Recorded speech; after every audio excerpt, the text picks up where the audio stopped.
sa mga minamahal naming kaanib ng United Methodist Young Adult Fellowship.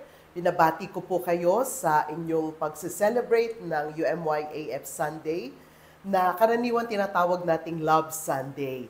Ang dalangin ko, patuloy niyong maranasan ang di nagmamaliw na pag-ibig ng Diyos.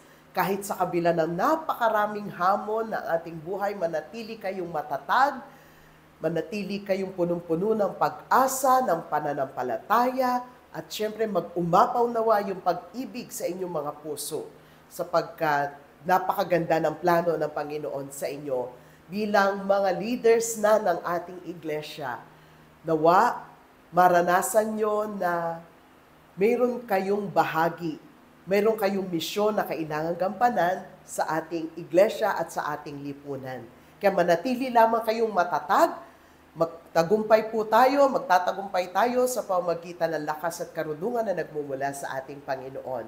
Nawa itong Sunday na ito ay panahon upang ipagdiwang nyo ang inyong mga kaloob, ang inyong buhay, ang inyong ministeryo sa iba't ibang paraan sa ating iglesia at sa lipunan. Muli, blessed UMYAF Sunday sa inyong lahat.